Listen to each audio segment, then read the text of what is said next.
Welcome to Positive Talk with Kevin McDonald. Hey, that's me. Hi, and welcome to Positive Talk. Our show features the best positive stories and people from around the globe as we endeavor to answer the universal question of why am I here and what is my purpose? Understanding that can change everything, and knowing your greatness is fundamental to living your best life. So join us right now as together we work to create the adventure of our lifetime.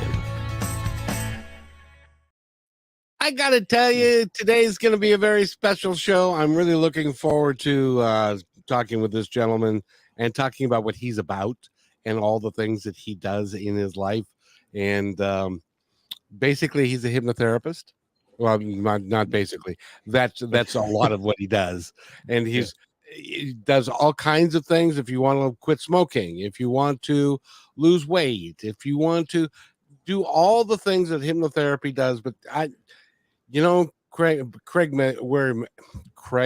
Meriwether is my guest today. And, as long as hypnotherapy's been around, I was introduced to it way back in like 2002. It was kind of out there, and most people's introduction to hypnotherapy was a guy on stage who would make people do silly things and that kind of thing. But it's over the last 20 years, it really has evolved into a more of a mainstream science, wouldn't you say? Yeah, absolutely. And first off, thanks for inviting me to the show. I've been looking forward to this for a while now. And you're right. A lot of people get introduced through the entertainment side of things, comedy clubs, Las Vegas shows, and it's good fun. Unfortunately, I think it gives people the wrong idea. Even in your just kind of introduction, you say this hypnotist is making them do silly things, dance like Michael Jackson, sing like Elvis, whatever they're doing. Can you really make somebody do something if they're the ones volunteering to do it? Nobody's making anybody get up on a stage to do silly things. They buy a ticket to the show. They sit down on their seat. When the hypnotist comes out and say, "Hey, everybody, you're here for a great show. Let's have some fun. Who wants to volunteer and get up on stage and have a good time?" And a bunch of people raise their hands, jump up and down, wave their hands around. And he picks 10, 12 people, and they get up on stage, and he goes down the line. "What's your name? Where are you from? Do you want to have a great show and have a good time?" "Yes, I do." And they say yes like 7 times before this guy, makes them sing like Elvis or dance like Michael Jackson. And if you even watch those shows, like sometimes they put them up on YouTube. There's probably a bunch of them up on YouTube. At the very beginning, they do a big kind of trance state warm up to see if people can get in trance state, because there's maybe 100 people, 500 people watching, lights, maybe cameras. And when you're in the audience, kind of in the dark, that's one thing. When you're up on stage in front of 500 people and all their eyeballs are staring at you, that's a different thing. And people get nervous and they get stage fright. And that's not a great state, high anxiety to be able to relax into and go into a relaxed state of mind and body, to whether you're doing healing work or you're just having fun and want to do those kind of shows. So the hypnotist, he or she will excuse that person from the stage because they can't make them do anything they don't want to do. And they're so scared or frightened, stage fright, whatever, so nervous of being up there that they can't get into say. And he's looking for specifically, he's looking for, the muscles in the face are droopy, eyeballs are dancing around. Maybe he'll pick up their hand and drop it in their lap, see if their muscles are relaxed. And he's looking for specific signs to see that they can go in deep. If they cannot, they're off the stage. And so again, it's that thing of you can't make anybody do anything you don't want to do. But if you're up there, yeah, you're probably an exhibitionist. You're extrovert. You want a funny video to put on Instagram or TikTok or something. You want to look silly. You want to have fun. You want to look the fool in front of your friends just for a good time. And so guess what? You do. So what if you want to heal? What if you have something within the unconscious mind that talk therapy or some other modality can't reach or you can't access because if you don't know what it is, you don't know what it is. But what's extraordinary about this work is your subconscious mind, that unconscious part of mind that's really running the show, running your digestive system, running your immune system, splitting cells, running your respiratory system. That subconscious mind that's keeping tabs on the habits of riding a bicycle, walking down the street, tying your shoes, driving a car, that part of mind knows what the problem is. It's trying to protect you from it. And it's sending out the warning signals that's of anxiety and anger and fear, trying to warn you that there's danger in external environment. It's just you may not know what that danger is. And that's kind of the problem. If you don't know what the danger is, how are you supposed to heal it? How are you supposed to make it right? How are you supposed to deal with it? Your subconscious mind knows exactly what it's trying to protect you from. Maybe there was a trauma back when you were a little kid. Maybe something happened in the home. Maybe something happened when you're a teenager or early on in your 20s. Maybe something happened last month. But more than likely, if you're not remembering the incident, maybe it happened when you were a kid. Your subconscious mind knows exactly what it's trying to protect you from. And, when somebody's in a building and somebody pulls a fire alarm, you get the sirens going off, you get the strobe lights going off, wanting to warn everybody that there's danger in your environment, your external environment. You need to get to safety now. Well, we also have a warning system, but instead of sirens, instead of lights, we have feeling states. So the feeling state of anxiety, the feeling state of anger, the feeling state of fear is a warning through your body that there's danger in external environment. This danger has been picked up by your subconscious mind. It wants to alert you that there's danger. That's great if you're out hiking and there's a rattlesnake in the trail, or you see in your peripheral vision a bear running at you. You've seen those YouTube videos of people skiing and a bear is chasing them or something. It keeps us, that feeling, that sense of fear keeps us from walking down that dark alley at midnight, even though it's a shortcut home. You want to keep to the lighted streets. You want to be where there's other people to keep yourself safe. So we have those feeling states to prevent us, or to warn us at least, that there's danger. But if you're not sure what it's warning you against, then how are you to heal that? How many years are you going to spend in talk therapy working on this? And what hypnotherapy does well, very well, therapeutic hypnosis, is, again, you know what the problem is. And more importantly, you know what the answer is, not consciously. And by relaxing the mind and body, you quiet down that conscious level of mind, you can access the subconscious. And we could talk for 3 hours about that whole aspect of mind and healing. But what's extraordinary about this work is that it's not that I'm going to fix you. It's not that hypnotherapy in of itself is going to fix you. You're going to fix yourself. Because again, you know what the problem is deep in your unconscious.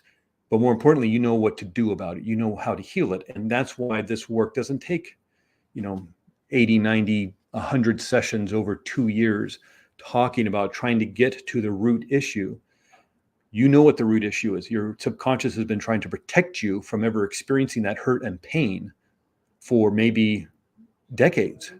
And so you will protect yourself. Even if you're unaware of what you're protecting yourself from, you'll protect yourself and you'll get that warning signal of fear, of anxiety. And if you're feeling that chronic anxiety for years, if not decades, this is a great methodology. This is a great modality to use to kind of get to the root of the issue pretty quickly. Now, are they continuing to evolve the concept and the abilities of hypnotherapists to help people? Is it something that just kind of appears and is just like there, or is it something that science, and because it is scientifically based? Yeah. Well, Freud was a hypnotherapist. Freud I didn't know was that. Sigmund Freud. Yeah, in the late 1800s, there's 2 schools of hypnotherapy in Vienna. He was studying at one of them. He wasn't so great at the inductions. It took a while to get people induced into what they considered the appropriate hypnotic trance state. He wanted another way of accessing mind and for healing. And so he created sort of the Freudian system, which actually puts a lot of control in the therapist's hands and out of the patient's hands. So it was more of the therapist is going to tell you what's wrong with you, and the therapist is going to advise you on how to heal. And, if that didn't work, hey, prescribe some cocaine. that'll make you feel better right away. And Oh he boy. probably he probably OD'd at least one of his patients. One of his patients died of cocaine overdose that he had prescribed. Now, whether it was an accident or took too much or took the exact amount Freud prescribed is up for debate. But in terms of the scientific validity of this, this has been going on for 100 years. What really sent it into a more accepted form of healing was Milton Erickson. And Milton Erickson back in the 60s and 70s really gave this modality a lot of legitimacy. In fact, the healing modality of neurolinguistic programming is heavily based on his work. Virginia Satay, who's the guy who developed Gestalt therapy, lots of people, but Milton Erickson was one of the foundational people they were studying, Richard Bandler and John Grinder. One was a mathematician, the other was a linguist. And these two guys, hearing that Milton Erickson and some of these others were using language, tone, spacing of words, the way the sentence was constructed to achieve extraordinary healing, they decided to study this. Like one may study, music, but instead of notes from a piano or a violin, they're studying the words from a therapist. How is that sentence constructed? Just like Mozart, how did he construct this phrase of music to get that emotion? So they were studying the musicality, if you will, of Milton Erickson's therapeutic language. And that heavily influenced neurolinguistic programming. So this work has, and with a lot of the research that's been going on since we had access to MRIs and SPECT scans and things, we can actually watch the brain in real time, whether it's learning something or it's being trauma is being remembered or healing is happening. We can watch the brain and we can see what methodologies work. And so there's a lot of research that's been coming out over the last 40, 50 years, specifically about hypnotherapy that shows it's an extraordinary modality for healing. Now, I'm curious because the brain is an organism that we don't, correct me if I'm wrong, but I don't think we know really enough about the brain yet. No. On how it works. Typically, I had heard, and I don't know whether this is true or not, but typically the average person uses about 10% of their brain, maybe a little bit more. I don't know. Has that changed? Well, that's a misnomer. The quote was actually, we understand 10% of the brain. Oh, okay. And that was back in the 1950s. But you are correct in that a lot of this research about the brain is relatively new. All we knew about the brain is what we could gain from sociological research and autopsies. But it was really with the advent of MRIs and SPECT scans and a lot of these other technologies to watch a live brain in real time that we really began to understand how the brain connects. I mean, you can go on YouTube now and watch neurons connecting and then pruning away from each other as people heal, as people get rid of bad habits like quitting smoking or some other bad habit. You can watch the neurons prune away. And so we have all this extraordinary research, but it's really within the last 40, 50 years that we've been able to really understand the brain. Now, I wanted to ask you specifically about smoking real quick because I are one and have in the past, and but for people who've never smoked, you don't know. You don't know what it's like because every pleasurable thing you do, you have a good meal, you want a cigarette. You have a stressful situation, you want to have a cigarette to calm down. You have a pleasant situation, you want a cigarette because you feel good. All sorts of triggers, having a cup of coffee, having good sex, not that I would know about that, but anything like that you have, it's a pleasurable thing. And how in the world does hypnosis stop you from wanting those triggers, as they Yeah. say, because you get triggered in all kinds of situations, and that's why you'll smoke 15 or 20 or 40 or 60 cigarettes a day, because you're Yeah. triggered so much. How does that stop you from being triggered? Yeah. Well, you are not a smoker. You weren't born a smoker. Yeah, maybe you started early on. Maybe you're 11 or 12 years old, as some kids do, but you are not a smoker. So you've kind of hypnotized yourself into believing that you are. Sorry about that. My dad's phone's ringing. That's okay. Um, let's see if I was supposed to maybe get that turned off. I think he's taking a nap. And so you are in a trance state, and the trance state is that of a smoker. You have basically hypnotized yourself into believing that you need a cigarette after a good meal or after a stressful day. So a lot of this work, whether it's about smoking, about some other issue, isn't so much hypnotizing you to be somebody else. It's more of dehypnotizing you from the person you think you are. And you have this habit that you have created generally. And what's interesting about smoking, you generally do not meet people who started smoking after the age of 25. Correct. They all start smoking somewhere between 10 years old and 25 years old. And That socialization. And even if you do meet somebody who's like, oh, I started smoking when I was 35. It's like, well, did you ever smoke when you were a teenager? Oh, yeah, a little bit. Sometimes I'd grab a cigarette at a party or something. And okay. And then what happened at 35? Did you get divorced? Are you going through bankruptcy? Something extraordinarily stressful happened. And the one thing they realize is, you know what made me feel better when I was a kid, when I was a teenager, is smoking a cigarette.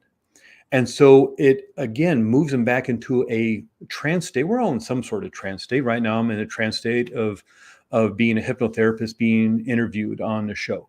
Later on, I'll be in the trance state of driving my dad maybe to the grocery store or maybe out to go, have dinner or something. We all have these trance states, of driving down the street, and then all of a sudden we find ourselves at our parking spot at work or in the driveway at home. We don't remember the last 8 blocks. We're always putting ourselves in these trance states. So it's not that the hypnotherapist is doing something to you. It's that the hypnotherapist, he or she is accessing a state that you've already created. Now, that could be a state of healing. Because again, you know what to do to heal yourself and you know what to do to quit smoking. But you just haven't accessed that trance state. Basically, we're just switching out trance states where you have the trance state of Kevin the smoker, you have trance state of Kevin the non-smoker. Because there was a point in time when you were a non-smoker. I quit Even for if that 15 was, years. I quit for 15 years. So it's not that you, and I guarantee you that's 95% of people's stories. They'll tell you, yeah, I quit for 6 months. I quit for 2 years. I quit for 20 years. So the problem isn't that you can't quit. You obviously can quit.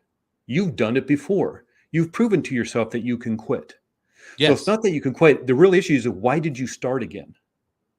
And again, you'll see things and people say, I got divorced. It was awful. I went through bankruptcy and my business folded.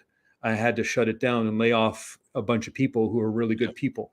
My mom got sick and I had to take care of her and I got really stressed.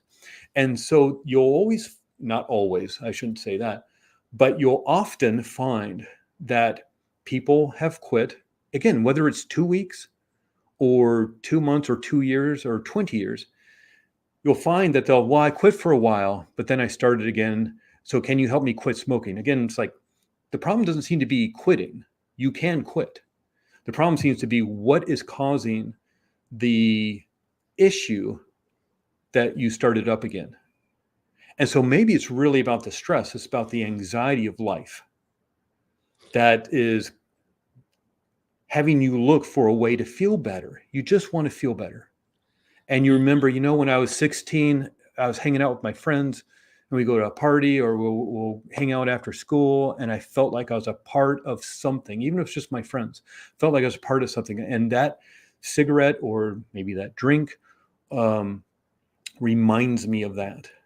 and you get that hit of dopamine, that serotonin, that oxytocin, and you feel better, But and even my brother, who had stage 4 lung cancer, could not quit, or did yeah, not quit until did not quit. did Yeah. not quit until, of course, the day he died. He quit that day. It was Yeah. pretty remarkable, actually. Yeah. Yeah. And the thing is, what would have been an interesting question to ask, and maybe you did ask him this, do you want to quit? The Because answer if you was don't hell want to, no. It was not and even he no. didn't It quit. was And hell. this is why you can tell people, look, a hypnotist, a hypnotherapist, an entertainment hypnotist can't make you do anything you don't want to do. Because if I could, then any hypnotist could have made your brother stop smoking. Any hypnotist, smoking cessation would be 100% guaranteed. But one of my teachers, I went to a great school, Hypnotherapy Academy of America in Albuquerque, New Mexico. A great school. You actually go there and sit in a classroom, and you learn about the validity of these therapies. You learn the techniques. You see a demonstration at the front of class, and then you break up into small groups. You spend the rest of the day working. This is 2.5 months, 10 weeks, 9 a.m. to 6 p.m. Monday through Friday. This is 500 hours of training. Anyway, one of the directors, Tim Zimmerman, told the story of one of his early clients wanted to quit smoking and paid him $800 for like a 5-session package. But the first session told him, "Oh, I'm not going to quit. I just want to tell my wife that I tried everything, including hypnotherapy, and I'll just smoke in the garage." He did not want to quit smoking. He was just using it as a negotiating tool so he could smoke in the garage I and don't know not what the you're house talking about. anymore. And And so, it and happens that way. And by the yeah. way, we're talking with Craig Meriwether. He's a hypnotherapist, and we're going to talk about a bunch of stuff coming up. Oh, We need to take a really quick break, and we'll be back in 30 seconds. Don't worry about it. So, Craig and I will be here, and we'll be right back.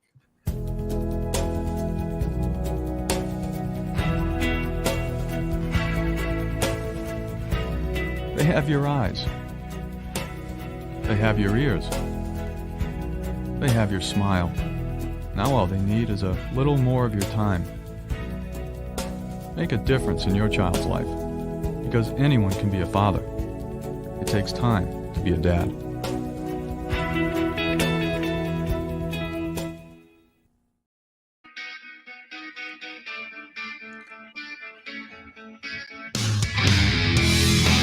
And welcome back to Positive Talk with Kevin McDonald. Have I hypnotized you yet with that hypnotic song? Because music can do that as well as anything else. We're talking Well, with even that advertisement, if you want to get technical about it, it provided a certain emotional grab to maybe certain people.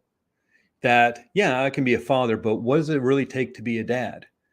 And that pulls on my heartstrings because I'm a dad. I have my son's going to be turning 24 here in a couple of months, and so that makes me think. And now I'm thinking about my dad trance state, because when I'm working, or not working, but when I'm engaging with my son, I want to be in my dad mode, and so I want to be in that trance state of being a great dad, not just a father.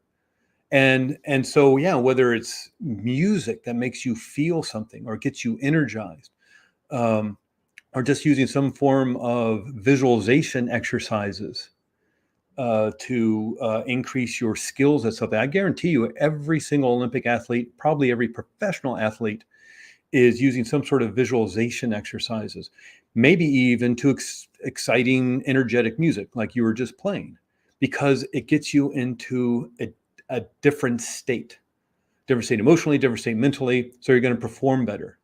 Even that, you heard about the power poses, put your hands on your hips, do the Wonder Woman pose, do the Superman pose. Literally, you'll change the brain chemistry in your brain. And so you'll feel better about yourself. You'll feel more courageous, and you'll walk into that meeting with more energy, more confidence. And so you can put yourself in all sorts of trance states. It's just oftentimes we don't realize we're doing it. if you want an example of that, next time on Sunday, in between your naps, and you turn on the PGA golf tournament, or watch how the golfer sets himself up before he makes a shot. He will look down the fairway.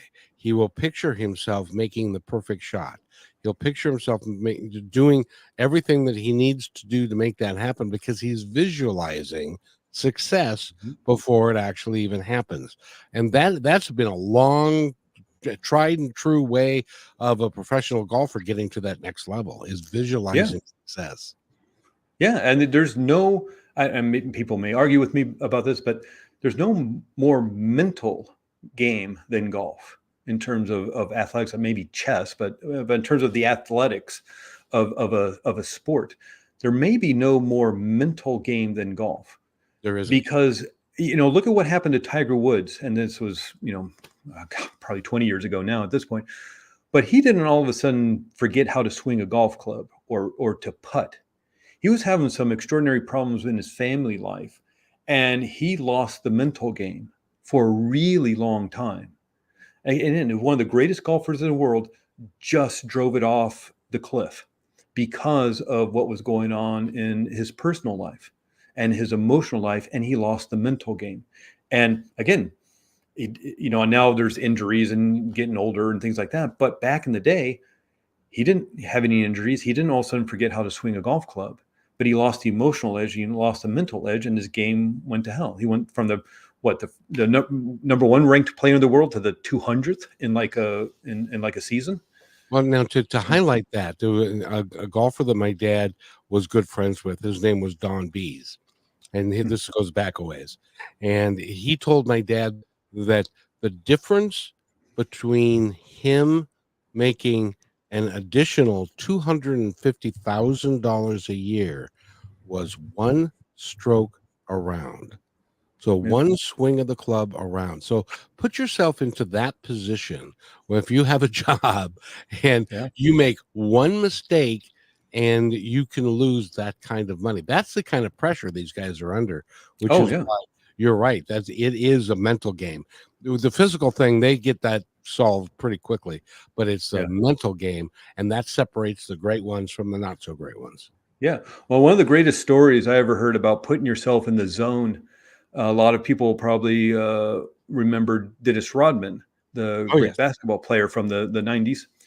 And if you ever saw some pre-game footage of when the players are all in their sweats and maybe warming up and doing some free throw shots and things like that, you would see him sitting with a Walkman on and little headphones and his cassette player. This was back in the 90s. And when people would ask him, "Oh, and what are you listening to?" and he'd just say music, whatever, Public Enemy or Pearl Jam or whatever's, awesome in the 1990s. But it came out later that what he was really listening to is his own narration of the last time he played that team. And so after every game, he would sit with his back in the day, it was with a little tape recorder, and he would narrate how awesome he was in that game, how well he played against those players, how he rebounded this and shot these free throws and went from this side of the court all the way to the other side, or shot a three-pointer from here. He would narrate how awesome, even if they lost, he would narrate how awesome he was in that game, file his little tape away, and the next time he played that team, he had 3, 4, 5 cassettes that he could pull from and listen to how awesome he was against those very same players. And that's what he listened to before he started the game, how awesome he was the last time he played this exact same team. And so there's various ways of doing it, whether it's more of a meditative kind of putting yourself in state, or more visualization, or even something like Dennis Rodman, hearing a narration of how great you are. But I think what a lot of people don't remember to do, because they're not a professional athlete, that one stroke won't cost them $250,000. They forget that they are allowed to put themselves in state before they walk into work. And if 5 minutes sitting in your car or sitting at your desk before you walk into that meeting with your boss or with the board of the directors or the clients you're about to pitch your big idea to, if you took 5 minutes and just put yourself in state like an athlete before they walk up to the starting line or to home plate, if you put yourself into a state, and even if it's as maybe silly as it may seem, putting your hands on your hips, doing the power pose, which Harvard University shows literally changes your brain chemistry, gets you into a courageous state, a confident state. And then you walk into that meeting, or after a really maybe not so great day, you sit in your car, or before you walk into your home and back with family, you put yourself into a state of calm and peace and joy again. Just like many people who have listened to you may, of course, know Tony Robbins, the great personal development guy. So that documentary came out about him about, I don't know, 2018, I think it's on Netflix, called I Am Not Your Guru. There's a plug for you for Netflix. And what it shows is him during one of those week-long events, 10,000 people in an arena. And they've all paid something like $2,000, $3,000, $4,000 to be there for the week.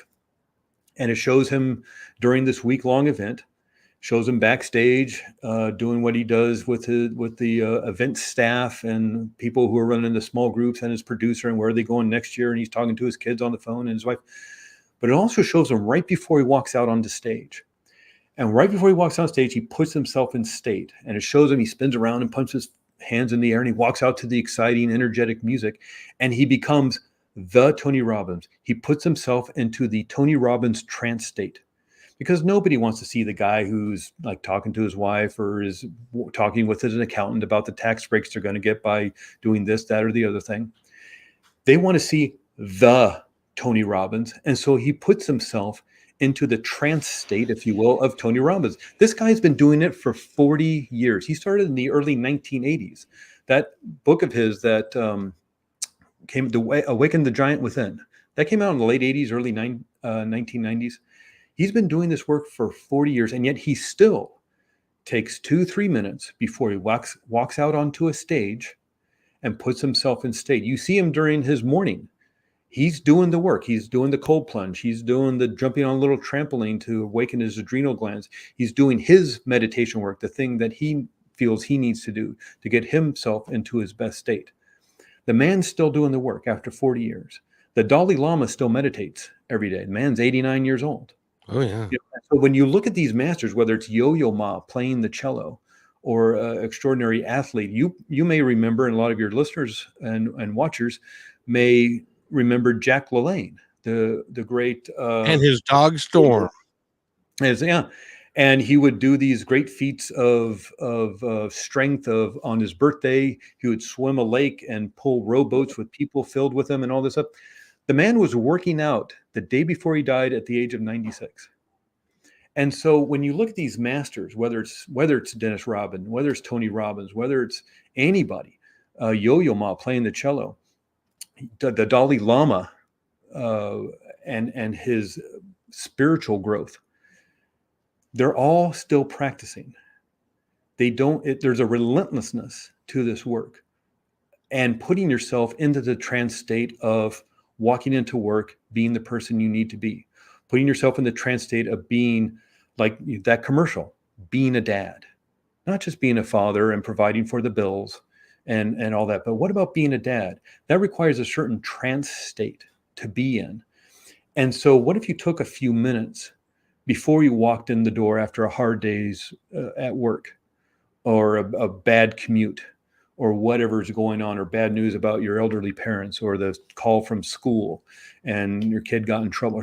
What if you put yourself in a trance state of peace and calm and being a good parent and being compassionate and being kind? Or if you're walking into work, of confidence, of courage, of energy? What if you put yourself into that trance state and just took a few minutes? Look at any master of anything. Again, whether it's athletics, whether it's music, whether it's something like Tony Robbins walking out to give a presentation in front of 10,000 people. Even though these people have been doing it for decades and decades and decades. Look at the Dalai Lama. The man's been doing it for 80 years, since he was probably 5 or 6 years old. They're still practicing. They're still doing the work. And so what does that mean for me? What does that mean for you? What does that mean for your watchers and your listeners? It's like, and we're gonna figure that part out when we come back from this break. Sometimes it's hard to get I have it all figured out. But I know, right? But what I love about it, Craig, is you are so excited about the work that you do and the passion that you have for it. Is really pretty cool to watch. I got to tell you. But we need to take a station break. We'll be right back. More with Craig Meriwether. He's a hypnotherapist. We might even touch on past life regressions if we get time. We'll see. All I'm doing is winding him up and watching him go. We'll be right back. You're listening to Brushwood Media Network, the best in syndicated talk, news, and entertainment shows. You're listening to Positive Talk Radio. We're going to take a short break to tell you audio and music creators about our commercial affiliate, Lyric Vids, specializing in creating amazing and engaging lyric videos. Are you looking to promote your videos in the most engaging way, but you don't have an animator and an editor? Whether you're an artist, musician, or business with a message to share, our lyric videos are designed to hook viewers and amplify your reach. Go to positivetalkradio.net/lyric vids. That's positivetalkradio.net/LYRICVIDS now to get started. Welcome back to Positive Talk Radio. We hope you enjoyed learning about our affiliate Lyric Vids, who specialize in creating captivating animated lyric videos. Now let's get back to the show. And welcome back to Positive Talk with Kevin McDonald, and Craig Meriwether is our guest. And by the way, that voice you heard, that angelic voice, was that of my associate, and I want to thank her for doing that commercial. And she sounds so good. So, and she looks pretty good too. So in any event, Craig, I wanted to ask you, because there are people that are going, Craig, I know I should, I could, if I really wanted to, if I could figure out how I could meditate, and I could, before I walked into work, before I walked into a stressful situation, before I walk home and there's a strange car in the driveway and my wife is there with somebody, you get where I'm going. But a lot of people are going, I get into the throes of it and I can't figure my way out. And before I know it, something is said or done that makes me regret life for the next 48 to 72 hours. How do you get somebody to regularly practice that? Well, that's the big trick of humanity, is how do you get people to do something that maybe they don't want to do? They don't want to take the time to do it. You could talk to your blue in your face. You talk to your brother, until you're blue in the face about quitting smoking, and he's not going to do it because he doesn't want to. Just like trying to talk somebody into going to the gym. I can give you study after study after research study that shows, of course, going to the gym and working your body is going to provide extraordinarily good health. It'll also reduce your depression. Exercise works as well as medication in dealing with depression. It's just easier to take a pill than going to the gym or walking or going to the dance class or whatever you want to do. So in terms of how do you get people to do it, there's a certain relentlessness to this. If you want to master something, there's going to be practice. I can't make my son practice the piano. He's not interested in the piano. His interests lie elsewhere. Even though I'd love for him to be able to play the piano, he's not going to practice because he doesn't want to. And so in terms of people, how do you get people to want to become more compassionate, more kind? Not even getting them to want to, but getting themselves to want to recognize the value that it has for themselves, and nobody else can give them. You can talk, you're right, till you're blue in the face about meditating, and if a guy says, "Oh, meditating is for wimps and other small creatures," but if you can get them to understand that is beneficial for them, so that's what they now want to do, that becomes a whole different conversation, doesn't it? Yeah, absolutely. Again, you look at any master of anything, again, whether athletics or personal growth or business or whatever, music, they're going to do something every day to move even more into the mastery of that skill or that talent that they have. So if you want that kindness, that compassion, that peace of mind and body, yeah, there's things you can do, but yeah, how do you get people to do it? It doesn't take actually a long time. You don't have to meditate for 3-4 hours. You can reset your nervous system in just about 5 minutes. There's all sorts of simple little exercises and techniques and strategies to do to focus your mind away from what was maybe upsetting you and onto something else. Even just taking a deep breath in, and I know it's cliched and I know it's obnoxious to tell somebody who's stressed and anxious and overwhelmed to take a deep breath.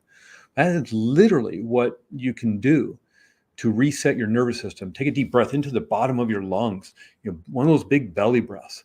Get air into the bottom, because oftentimes we're just breathing, you're just using 1/3 of your lungs, just the top part, that little narrow part. You can get air into the bottom of your lungs. You're not only fueling and nurturing your body. 20% of the oxygen you breathe in goes directly to your brain. So now you're flooding your brain with all these nutrients, this fuel, this oxygen for rational, calm thinking. But even if you just breathe in deeply 3-4 times, gave yourself a hug, because now you're creating this bilateral stimulation. But this hug is now sending the signal up from your body up to your brain through your nerves of healing, nurturing touch. This means something to your body, whether you're kind of rubbing your hands up and down your arms or just squeezing and giving yourself a bear hug. And if you just start thinking of somebody you want to give a hug to, maybe it's a good friend in your life right now. Maybe it's a pet, a dog, a cat, maybe an animal you saw in a nature dog. Maybe you resonate with a power animal, a spirit animal. Or maybe it's somebody who's no longer with us, your grandmother, your grandfather, somebody you've never met before, Mother Teresa, John F. Kennedy. But you're hugging. Your body is feeling this hug. It's sending the signals of healing, nurturing, loving touch up to your brain. And you start thinking of that person you want to give a hug to. Now you've shut off the adrenaline and the cortisol. You're now creating oxytocin, serotonin, and dopamine. You're now creating the neuropeptides, molecules, literal molecules of emotion, of feeling. And instead of molecules of anger and fear and anxiety, you're now creating molecules of joy, love, and happiness. So within about 5 minutes, you can literally turn off the stress response, reset your nervous system, and literally change the chemistry within your brain. So you're creating oxytocin, serotonin, dopamine just through, it's called a 3-2-1 reset exercise developed by Dr. Richard Nongard, one of the people I've been training with for years. And 3 slow breaths, take your 2 arms, cross them, give yourself a hug. You're now sending the signal up to your brain to start creating oxytocin, serotonin, dopamine, and then light up that visual part of the brain by thinking of somebody you want to give a hug to. 5 minutes and you've reset yourself. But like you said, how do you get somebody to do that? It's super simple. I hope people wrote that down. 3-2-1 reset. 3 deep breaths, hug yourself, think of a person you want to give a hug to, whether they're with us or maybe they have passed on, or an animal. Doesn't matter. Your mind can't tell the difference between what's real and what's imagined. And just by doing that exercise, once a day for 5-6 minutes, longer if you want, you can literally reset your nervous system. So even if you're like, well, my mind's too active, I have an over imaginative daydream state whenever my mind starts to wander, so I can't meditate. Fine, you don't need to meditate like we may see in Zen meditation, something like that. If you have an overactive imagination, if you love to daydream, man, this work is great for you then. And just one simple exercise like that can really reset your day. When I really would like people to contact you if they're having any of these problems, including just stress, or even if you can't take a test very well and you have anxiety around that, you can help them with that. How do they contact you if they want to get in if they want to work with you? Yeah, best way, I'm in Flagstaff, Arizona, though I'd say probably 85-90% of my sessions have been over Zoom, because look how well this works. So it works really well over Zoom. So work with people around the country, even around the world on occasion. I'm in Arizona. The name of my practice is Arizona Integrative Hypnotherapy. If you just Google Flagstaff hypnosis, just Google that, you'll see Arizona Integrative Hypnotherapy. That's me. Also, you mentioned the test anxiety. If you go to aceanytest.com, aceanytest.com, you'll find out more about me and the work I do around that kind of stuff. And probably just the best way is to just go to the websites. I do the socials and things like that, but aceanytest.com, or search for Arizona Integrated Hypnotherapy and you'll find me. And I don't know if a lot of people are going to would say this, but I know that you are in San Diego because you're helping with your elderly parents. And Yeah. I'd like to thank you very much for doing that. Matter of fact, this commercial I'm about to play is for you and them. A lifetime of savings can disappear overnight. Millions of dollars are stolen every day from unsuspecting older adults by family members, caregivers, and trusted professionals. If you suspect financial exploitation, call the Elder Care Locator at 1-800-677-1116 or go online to the National Adult Protective Services Association to be connected with help in your area. And again, welcome back to Positive Talk with Kevin McDonald. And I wanted to play that not because you are helping your folks, and sadly, I'm learning this. Craig, I'm learning this. We're all going to get older. I know this is a shock to some, and there's going to become a point in time when you're going to fall that one time extra, and you're not going to be able to get up as well as you might otherwise, and you're going to need help. So it's important that those people around you take good care of you. And I wanted to talk to you. And will you come back first of all? First off, absolutely I will. Yeah. We've got so much more. I could do a whole show, and I keep on meaning to do this because I think it will have positive impact. But NLP, I've been talking about doing a show on that for a long time, and we just never get around to it. So I'll make that commitment that I'll shut up and we'll talk about NLP for the whole hour, because I think that will help people to a great deal. Now you can Google it, NLP, neuro linguistic programming. But it's much better if someone like Craig, who knows what he's talking about, can guide you through it and stuff like that. But there's one thing I wanted to touch on before we go, and we've got about 13 minutes left, and that is,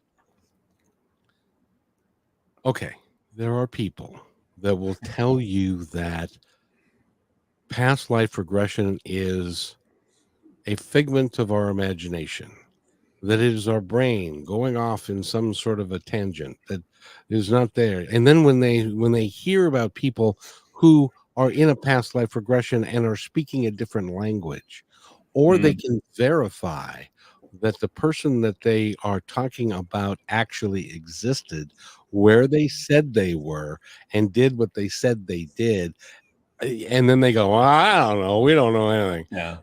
But past life regression is a thing, isn't it? Yeah. It's really fascinating, and it's not just kind of woo-woo stories you read in books or maybe on the internet nowadays, but there's actually real research behind it. And there's a little subsection of Google where you can actually look at research papers that have been published in peer-reviewed journals. It's called Google Scholar. So if you just went to regular Google and typed in Google Scholar, you'd get to scholar.google.com. And all it does is search research papers. So you could just put in hypnotherapy and you get all these research studies on hypnotherapy, but you can also put in past life regression and you get research papers on past life regression. And what's interesting is there was a paper that came out a little bit ago, and I believe it was in the Journal of Frontiers in Psychology. And it actually says that the information memory is not held within the brain, but the brain is a transmitter receiver from information from 0-point field, or the omnipresent vibrational field, or whatever you want to call it, that the force, the thing that binds the universe together. So it becomes quite fascinating because there's been a few studies that seem to show that the brain is a transducer, more specifically the pineal gland. And what's fascinating about the pineal gland, if I knew we were going to talk about this specifically, I would have brought my my little Your photos chart. and things I showed her. Yeah, my charts and things. But the pineal gland is a big part of this for making melatonin and things like that. But there are crystals in the pineal gland, and there seems to be no evolutionary need for these crystals in pineal gland. The pineal gland is about a rice size, grain of rice, about that size, has millions of these tiny, tiny little crystals in it. And again, crystals have nothing to do with producing melatonin. There's no evolutionary need for the crystals. But when pressure is applied, like a lot of crystals, they produce an electromagnetic effect, just like the crystal in your phone, the crystal that used to be in your watches, or the crystal that runs your computer. Crystal will conduct an electrical field, and the crystals in your pineal gland will do the same. And so if it's creating this electromagnetic field, some of the research seems to indicate that it produces a transducer effect. Now, back in the day when you wanted to watch Happy Days, you turned your TV set to channel 10 at 8 o'clock on Tuesday, and a TV station in Los Angeles takes this film and this audio, it puts it through a transducer, and a frequency shot up into the airwaves.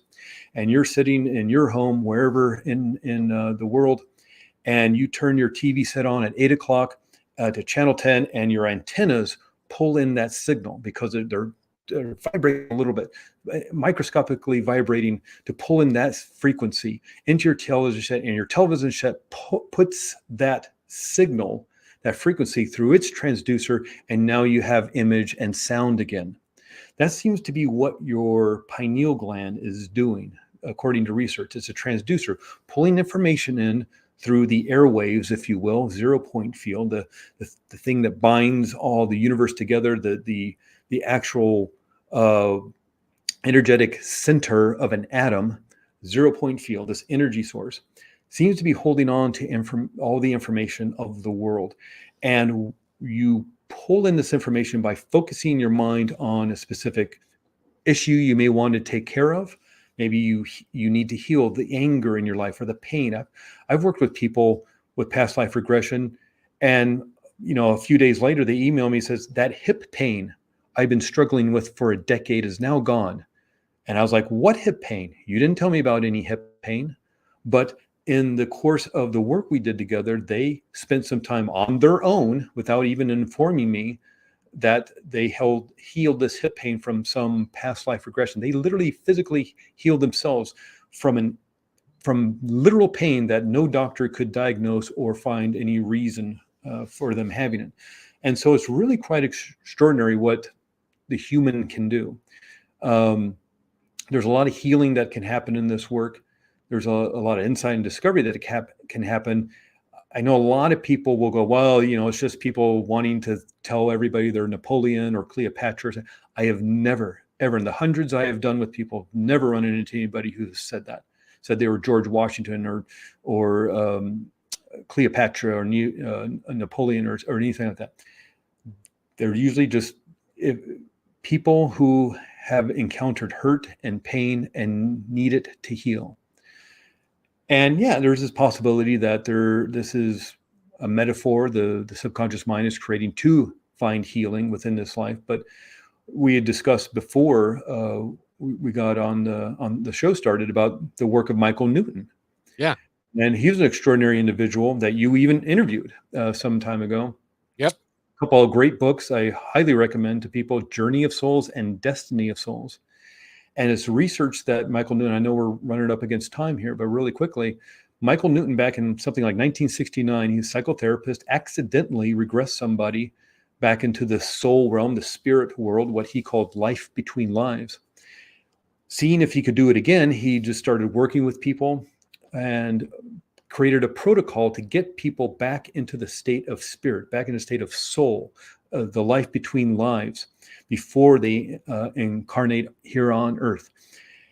And as he's working with people doing this, he noticed that people kept telling the same stories about the afterworld or the before world or the soul world or the spirit world. They kept having similar experiences, even though they didn't know each other. They're from different backgrounds, different ages, different cultures. And so he started writing it down. He started doing research. He worked with thousands of people through the 70s and 1980s. And all his research from those 15 years or so, he put into a book called Journey of Souls, and it just talks about what people have experienced about the soul world. He then did another decade's worth of research, working with another 1,000 people or so, and produced a book that's twice as long called Destiny of Souls, kind of the volume 2. So it's really fascinating what is out there. I'm jealous you got the opportunity to speak with him. I think he passed away in 2011 or so. But the Michael Newton Institute is still out there, still doing training, still writing books, still doing research. And it's quite an extraordinary experience to go through. I highly, highly, highly recommend Journey of Souls and Destiny of Souls, because what it will do for you, it will, even though you may have been brought up with a certain rigid belief structure, it will give you the opportunity to see that perhaps there's something that you've missed. There's something that is out there that you hadn't considered. And that is what he brings to it. And you're right. There is no way, in my mind, there was no way that he could have orchestrated this. And I've got proof now, because the Newton Institute has been around, and they've got several hundred people that have graduated from it and are practicing. And they will tell you that in the same breath that the same thing is happening in their practice. The people are coming in, they don't know each other, they're under hypnosis, and it will just the story will come back in the way it was done. It really is remarkable. And I'm so glad seeing we could spend. All right, so now you got to come back twice. One to talk about NLP, and the other one we're going to talk about Journey of Souls and Life Between Lives, because and people have I've said this many times on the show, and it comes from Journey of Souls. And that is, we have a contract, and we sign our contract, and we work it out before we even get here. So we know that who our parents are going to be, who our friends are going to be, and it becomes a great big stage play that we're putting together over there. And that comes directly from that work. Yeah, it's really empowering when you come to the realization, maybe I'm not a victim. Maybe I'm here for growth. Maybe I'm here for development. Maybe I'm here to learn something. Maybe I'm here to heal. And what if you are doing this for your own growth, or to learn something that you may need in another place, up in spirit realm or something? It takes away the hurt and pain of being a victim. And it gives you the confidence to actually start moving towards healing and for greater insight and discovery. It's really quite remarkable. And I would highly recommend starting with his books, Journey of Souls Volume 1 and Destiny of Souls Volume 2. And, and there's a story around that I don't have time to tell, but let it just be said that those books called to me when I went into the bookstore, and it was like, oh, you have to pick this, pick me. Yeah. And so I did. So it was great. Craig, it's great to have you here. Your websites again, please. And how can somebody get a hold of you? Yeah. Arizona Integrative Hypnotherapy. If you just Google Flagstaff Hypnosis, Flagstaff, Arizona Hypnosis, you'll find me. Arizona Integrated Hypnotherapy, or aceanytest.com. aceanytest.com. That's for a teenager that is going to be a senior and is going to do their SATs or whatever they're going to do. It could be for the 70-year-old who wants to take his real estate license and hasn't taken a test in 50 years. Yeah. It's for anybody who needs to take a test or an exam for licensing or professional test All right, that's the 4th show we have to do now. So all right. Thank you so much for being here, my friend. Yeah, you're welcome, Kevin. I had a great time. I did too, and thank you. I hope all of you did out there, and we'll see you next time on Positive Talk with Kevin McDonald. Thanks for listening to this episode of Positive Talk with Kevin McDonald. Our purpose is to provide everyone with a positive, entertaining, and educational experience. I would love your feedback and comments about the show, including possible topics and great guest suggestions. Please email me at kevin@kmmedia.pro. And remember, be kind to one another, because each other's all we've got.